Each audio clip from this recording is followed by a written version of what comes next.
Hi there, folks. Welcome to We're All Ears, a Golden Harvest podcast mini-series that will air throughout Harvest 2021.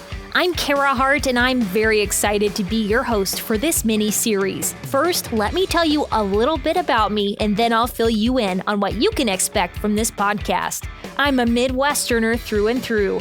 I was raised on a diversified corn, soybean, wheat, and livestock farm, and that's where I found my love of agriculture. I continued that passion at the University of Missouri-Columbia, where I learned even more about this fascinating industry through my degree in agricultural journalism. I currently serve as the National Association of Farm Broadcasting's West Region Vice President, and I'm a reporter for the Red River Farm Network, helping farmers stay up to date with the agriculture industry every day. Now, about this podcast, we're going to be with you every step of the way this harvest, whether you're listening while you're in the field or in your kitchen after a hard day's work. We're going to bring you valuable discussions on a wealth of agriculture topics, from agronomic challenges to solutions, to ag policy insights, to an inside look at the research, development, and production processes that go into creating the corn and soybean seeds you plant every season.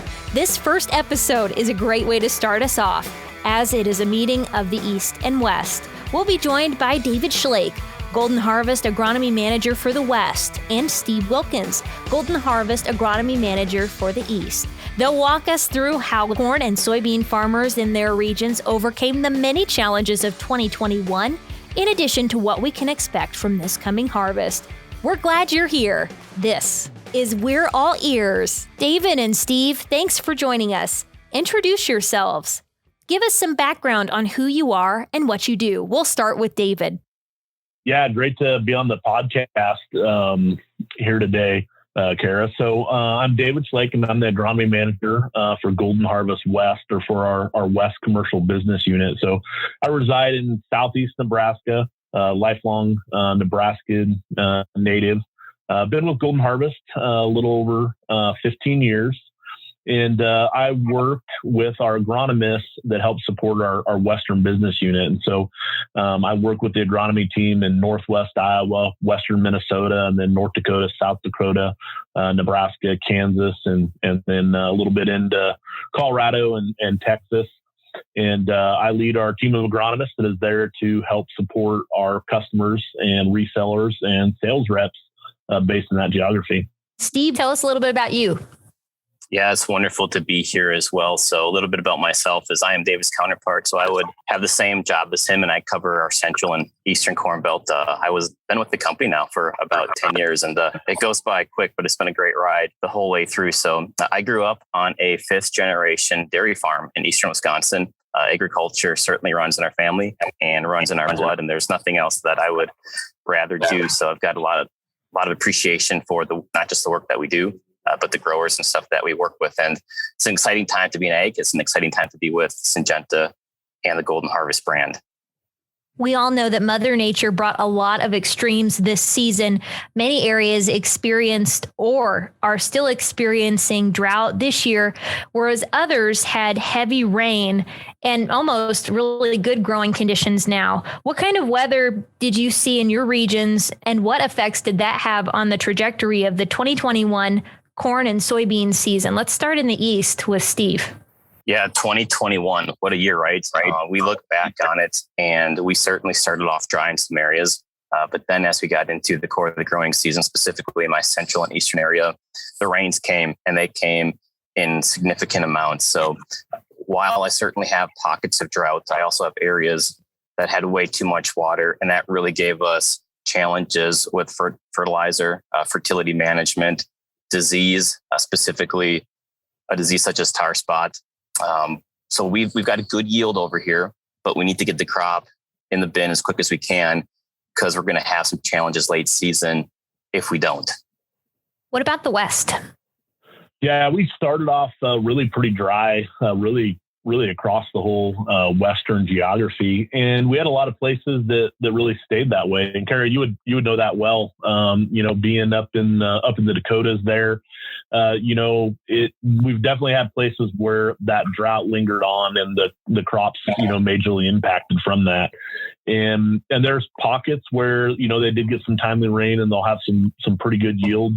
But there's also definitely parts of Minnesota, North Dakota, South Dakota, and then even coming down into parts of Nebraska and Kansas where that drought lingered on, and we're going to have some impact from that. Now, we did start to get some rains late. There was some areas where we did get some August rains. We might have some soybean yields, that look pretty good. And of course, there's some pockets where the corn yields will be pretty good as well. But some of that rain came a little late for some of that corn crop. And so we'll definitely have some pockets where the yield might not quite be up to maybe our trend line yields, but there is some bright spots out there. And so it's just probably really veritable would be the best way to describe kind of what we're going to see in the West this year. David, what recommendations do you have for the growers in the western side of the Corn Belt who are still dealing with the effects of the extreme weather conditions, at least as we get through the rest of this growing season? Yeah, as the growing season wraps up, there's not a ton of things we can do to make up for that. But, some of what we can do though is we want to make sure that we want to get the crop that we do have out there, in the bin. We want to get that harvested in a good, timely manner. And of course, when we're looking at some of these areas where it might be more drought stress, that eventually does start to take a toll on the crop from an agronomic perspective. You're seeing maybe some cannibalization. You saw some disease come in from some of those August rains that are maybe impacting that crop. And so right now, a grower really wants to get out there.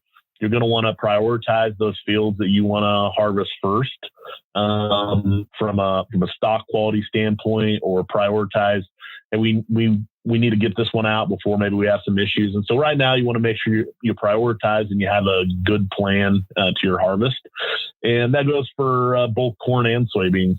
We have some areas as well where, maybe they saw some different challenges from a soybean side of things, from some insects, or maybe they had some disease.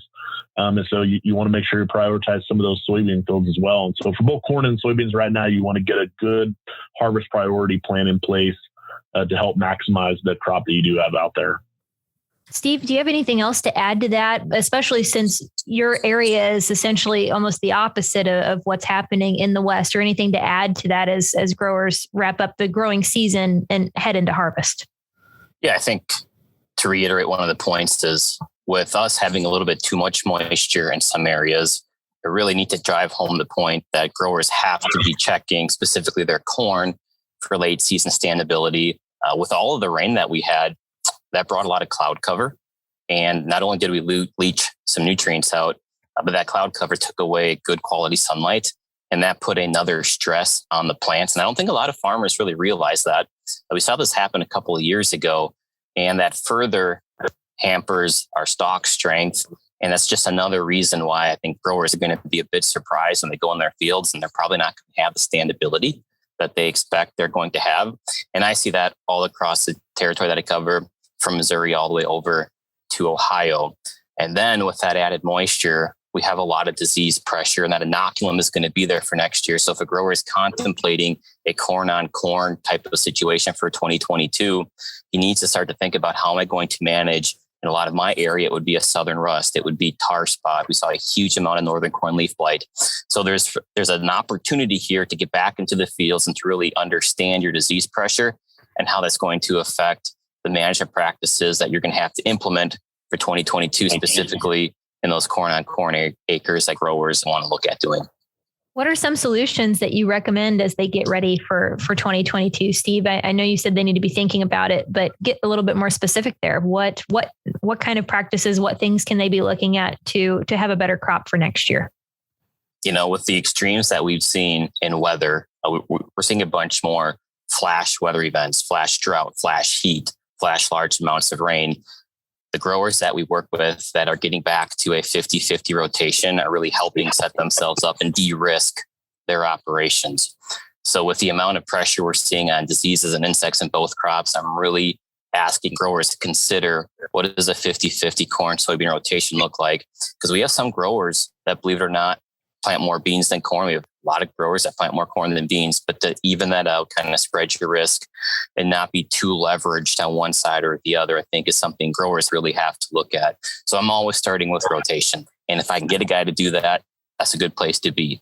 If they don't, then we start to go down the list of, okay, if you're going to be heavier corn, let's look at your disease triangle. Let's match genetics first to your farming practice. And after the genetics, let's look at, okay, what do we need to do from, say, a seed treatment standpoint in soybeans or a fungicide standpoint, corn or beans. And we've been preaching a little bit of an unpopular message about actually going back to a 2 fungicide pass on some of our crops to help manage these diseases that we're having. I don't think a lot of growers realize, and I'll pick on corn specifically, we've got really quality fungicides in the market, but they last about half of our grain fill period. You know, a 200 bushel corn crop, you're going to get 60, 65 days of grain fill. Well, our best fungicides are giving us 30 days. So you still have to be willing to protect the rest of that grain fill period. And the growers that do that are winning.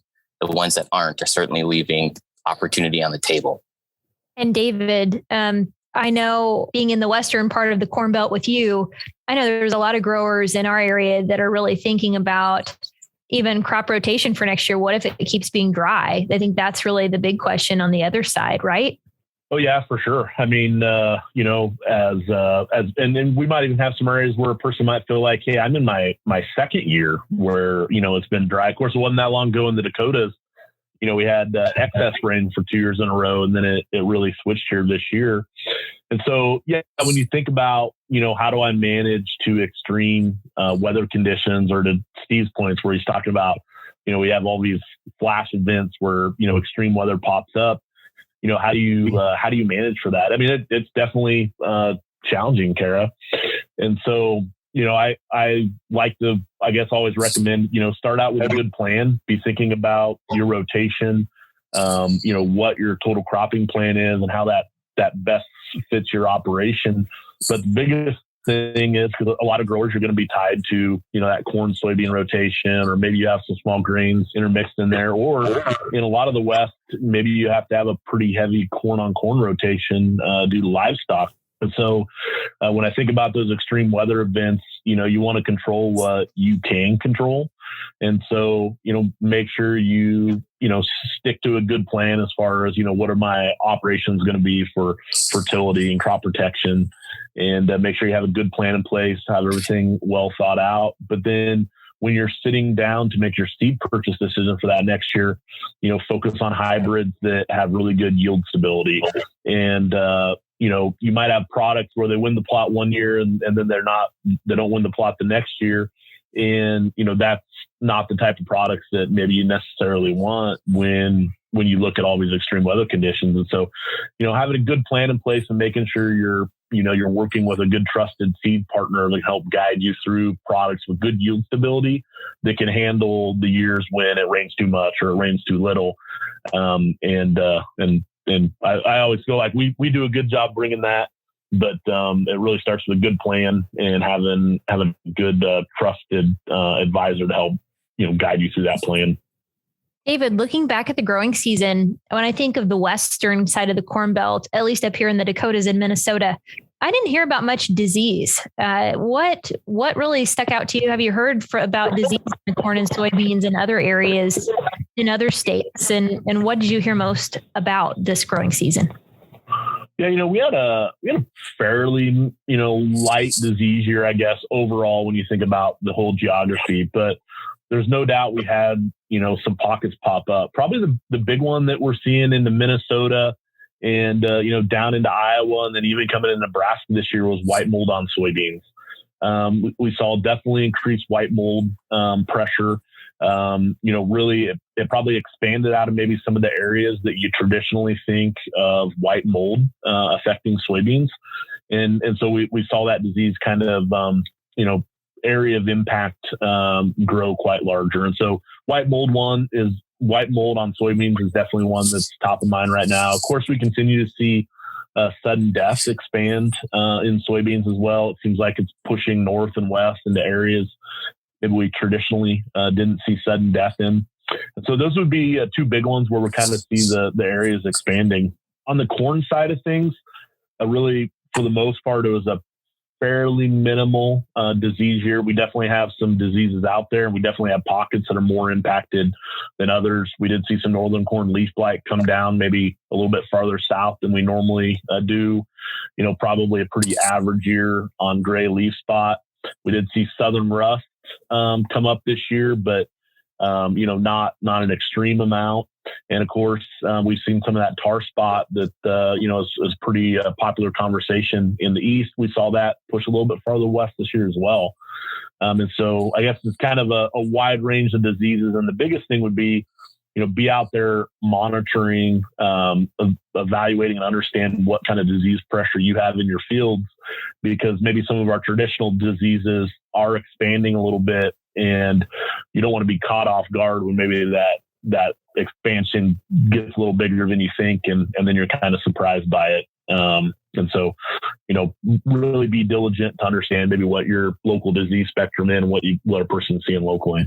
Steve, I know you had issues in your area with tar spot. Tell us a little bit more about tar spot, because I'm not as familiar with that in the western side of the Corn Belt where we're at. And maybe some of our listeners out there may not be as well. But when did that start, and what causes that? So that's a great question. Tar spot showed up here a couple years back, and every year it seems to grow and spread across the Corn Belt. So typically, I'll first look for it in the northern Illinois, I would say probably northwest Indiana, and western Michigan. That's typically where we see our hot pockets. But this year, we've seen it expand all the way south down to like Springfield, Illinois. We've seen it west of I-35 into Iowa. So it continues to grow and spread well up into Wisconsin and Minnesota. And a lot of what we see is the moisture is what's driving this, wet conditions. One of the best ways that this is spreading, we feel, is through plant residue, which is a bit problematic, because even if you keep your fields clean, if you get a big windstorm, and we've had plenty of windstorms the last couple of years, it may blow across into yours, and now you have a problem and it'll start to spread. And we've actually seen this in a lot of first year cornfields this year too. So there's a few ways to help manage it. So far, I think the industry as a whole, certainly us included at Golden Harvest, know that there is a strong genetic response, and we continue to look at and evaluate our products and our hybrids, so which ones perform better. And we certainly do have some, but we also really like to use that early fungicide application followed by a tassel one to help control it. So we will continue to learn more about tar spot, but I think what we know now is an earlier app followed by that tassel one is among our best opportunities to control it, or at least to slow it down. I probably have to be a bit careful in using the word control with it, but I think that'll get us ahead of it. So match genetics along with the right management practice from a fungicide standpoint, and that's been getting us by so far. Steve, did you see any white mold in your areas of the Corn Belt? Yes, certainly. With the amount of precipitation that we've had, so white mold is a big problem in some key areas. And you look at soybeans as a whole, the industry finds themselves launching a significant amount of new genetics in the Enlist E3 soybeans platform, as well as the XtendiFlex soybeans platform. So there's a huge learning opportunity. A lot of these beans out there probably haven't had the environment to be really scrutinized and understand what the white mold tolerance are. So we certainly have learned a few things along the way. And I think I'm very proud to say Golden Harvest for the Gold Series soybeans are going to be really solid in a lot of the key maturities with white mold, but probably more so than white mold. We are still fighting the current problem that we have year and year that seems to grow, and that would be sudden death syndrome. And we look back to the spring that we had early planting, great planting conditions, but it was cold. And then we turned wet, and that's the recipe for some sudden death syndrome to come out. And we've certainly seen that this year in pockets as well. Did you see many insects this year in the Eastern Corn Belt? Yes. So specifically public enemy number one for the last couple of years for, I think both David and myself has been corn rootworm. That thing is back and in a big way. So we spend a lot of our time coaching and working with growers on how to manage corn rootworm. And specifically in my area, we've seen it spread into areas we've not seen it in quite some time. So I've noticed over the years that the flight seems to be happening earlier and extending quite a bit later throughout the year. And I'm seeing a lot more movement north, east, and south. So about 10 days ago, I was in Savoy, Illinois, in a soybean field, and I saw both northerns and westerns. I've never seen that in my career with Syngenta that late, that far south. So there's going to be some problems there in 2022, and that's going to necessitate that growers have conversations with their trusted seed advisors around how we're going to manage this going forward.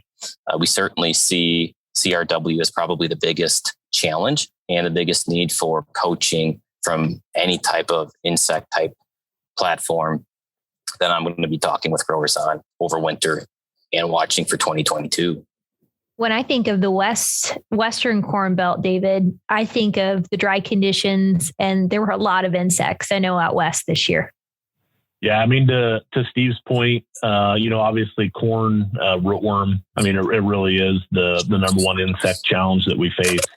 We're seeing, really the high pressure zone increase. We're seeing rootworm issues into the Dakotas, into Minnesota. And when I'm out with those growers, a lot of times they're actually pretty surprised to realize the level of pressure that they have in their fields. A lot of growers, maybe Nebraska or Iowa, maybe they're a little more accustomed to it. They've been dealing with the pest maybe a little bit longer term, so maybe it doesn't quite surprise them as much. But we're definitely seeing an expansion of these heavy pressure areas. And so growers that are planting corn on corn, really, irregardless of if you've had an issue in the past, you need to be really diligent, because it seems like the issues really catch people off guard or unexpected. And so whenever you're dealing with corn on corn, be mindful of it. Make sure you have a really good plan in place. Just using the trade alone, or relying on the trade alone, and just kind of planning it, forget about it, really, isn't a practical option anymore. A person needs to be mindful of it. They need to make sure they're managing it, through multiple methods, and they're having really good corn rootworm management practices. And even in our growers in like Iowa or Nebraska or parts of Western Kansas, where they are more familiar of it, they need to make sure that they step up their approach and their proactive nature into managing it as well, because we're just seeing a lot of increased pressure from the corn rootworm side of things. Now, when we transition over to soybeans, this is really an area where you're hearing a lot of talk nowadays, and a lot of that in the West would center around soybean gall midge. First discovered, south of Omaha, Nebraska there a number of years ago, really picked up steam the past few years, and we really see it kind of up and down that Missouri River Valley, all the way from St. Joe, Missouri, up to north of Sioux City, and then it kind of spreads out east to west off that Missouri River. And this is a tough one, because the land-grant universities, whether that's Iowa State or University of Nebraska, they don't quite have a handle on best practices for management right now. And so a lot of different things out there. There's a lot of good work taking place to help growers best manage soybean gall midge. But, there's not a surefire management method for it yet. And so that's kind of a new one, that's kind of, garnering a lot of talk right now, and it has a major impact on yield. And so it definitely is justified, but that would be a big one on soybeans. And then something that I'm seeing maybe a little more locally would be soybean stem borer. Started in north central Kansas probably 7 or 8 years ago. Continued to expand its range, moving north by east.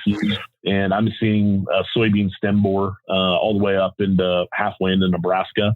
And it impacts the soybean crop by boring through the stem, and then eventually girring the bottom of the stem out, causing the soybean to fall over. And so we're seeing the range of that soybean stem borer expand as well. And there's not a good management method outside of timely harvest to really stay ahead of those. And so there's definitely 2 new soybean pests that are a little more challenging. And then we need to make sure we stay up on our corn rootworm management for sure. And lastly, weeds. Which weeds were top threats this year in your area? And this, I think, could be asked, and we can ask of both of you here at once. I think because weeds are kind of a universal language. Seems like where one's noxious, the other side of the Corn Belt also is experiencing something similar. But correct me if I'm wrong on that. Yeah, I mean, we're probably both right in the heart of this. I mean, obviously the big ones are, waterhemp and Palmer amaranth. Those are the big challenging ones. Don't get me wrong, there's other challenging weeds out there as well, particularly if you move into North Dakota or you move west. There is some other challenging things with kochia and things like that, but definitely the big ticket item one that seems like affects everybody across the board would be waterhemp and palmer. Wouldn't you say so, Steve? Even moving east for sure. Absolutely. We fight them, and we'll still have our problematic areas of ragweeds too. I don't want to forget about that. I think it's a real challenge for us in agronomy to continue to work with growers on this, because our ability to continue to utilize active ingredients and residual chemistries to control these is getting less and less all the time. Yet we see our challenges to control these weeds grow more and more. So just as David and I were talking about some of the real challenges we have with managing corn rootworm, I think we see the equal challenge in a couple of weed species. And we ask growers to really take it serious. These weeds become harder and harder to control. And it's a real problematic thing, because if we're not controlling our weeds, those are also in effect harboring insects too. And so they kind of work together. They're stealing our nutrients, are harboring insects and pests, and they're taking away yield. So weed control is very paramount to high production management systems. And we've got a battle on our hands with 2 or 3 species going on right now. Are there any strategies, David, that farmers can be taking against these weeds in their season prep for next year, especially going into harvest and running a combine through the fields? Yeah. So really, when it comes to weed control, you have to think about it as it's kind of a long-term battle. And so I always say that the best weed control in a soybean field is good weed control in the cornfield the year before. A lot of times we think about some of these tough to control weeds to maybe be more of a soybean problem. And some of that just has to do with the fact that, you see it easier in a soybean field. But, good soybean weed control starts with good corn weed control the year before if you're in a 50-50 rotation. And so you want to make sure you have a good program for your corn weed control. And corn, just because of some of the chemistries available in corn, seems like it's a little bit easier of a challenge than maybe soybeans. But just because it might seem easier, or maybe just because you don't see the problem out there, doesn't mean you can relax on it. So you want to start with a really good corn program where you have a really strong residual product, and that you have a good residual based post product. And the big thing when you're controlling these tough to control weeds is you always want to make sure that you're really kind of spraying ground, not weeds. And so the best way to control these is through pre-emerges. You don't want to allow them to get up and growing, because once they get started growing, then they're really difficult to control. And so that's why you want to use overlapping residual products, good products to control the emergence of those weeds. You want to make sure that you don't leave your crop unprotected at any time. And then when you are going after weeds post or after the weeds emerge, you want to spray little weeds. Far too often, once I see them poking up over the beans or whatever, or I can see them down the road of the corn, when I'm driving by, seems to be when you want to take action. And, there's really nothing worse than that. And so you want to spray the weeds when they're less than 3 inches in height, and you want to make sure you have overlapping residual. And that goes for both corn and soybeans. And on soybeans, where it's a little more challenging, you might need to have 3 overlapping residuals. You have an early residual, a residual at planting, and then a residual in crop. And so you can definitely get good control, but you need to make sure you have a really good plan in place, with good products, with effective active ingredients, multiple modes of action, and overlapping residuals. Steve, do you have anything else to add to that? Nope.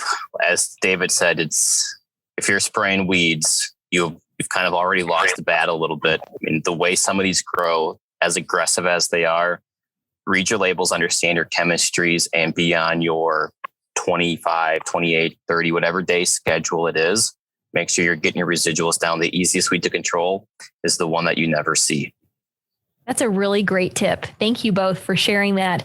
As we get to the end of this podcast episode, considering all of 2021's challenges, what can farmers expect for their corn and soybean harvest? And let's start with Steve. Steve, how do things look in the Eastern Corn Belt?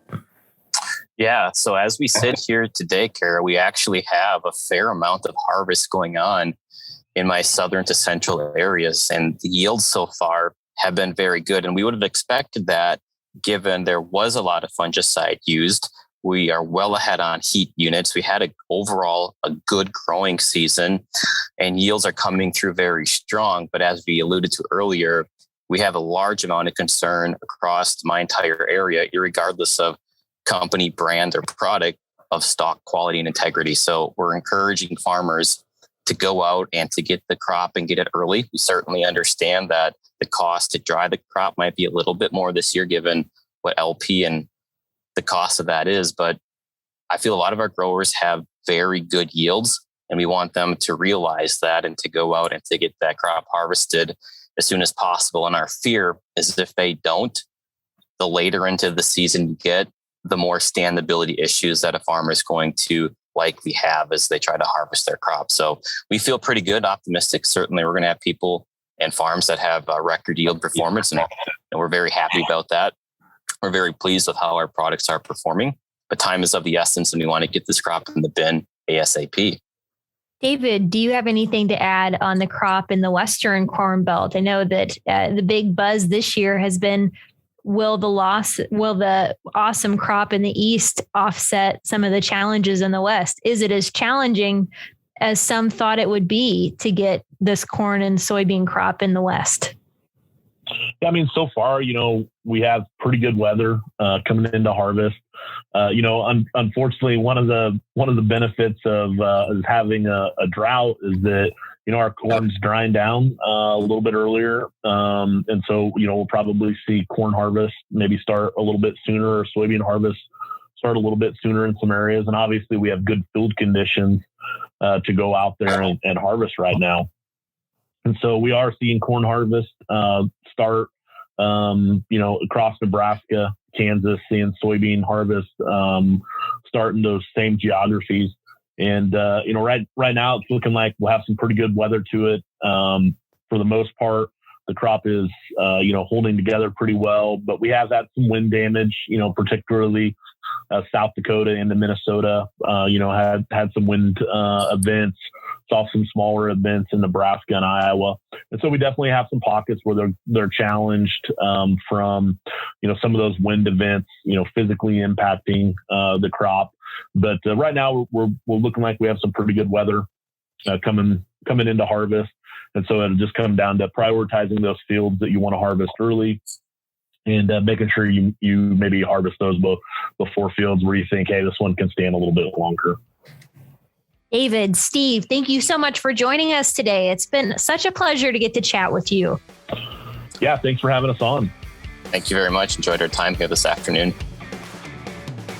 That's all the time we have for this episode of We're All Ears. I hope you'll join me in October and November as I have conversations with agronomists, ag policy experts, and more to discuss all things corn and soybean production. You don't want to miss week 2 of the We're All Ears podcast, where we'll discuss the current state of agriculture markets, trade and policy, and how each will impact harvest in the 2022 season. Make sure you don't miss any new content by subscribing to We're All Ears on your preferred podcast streaming platform.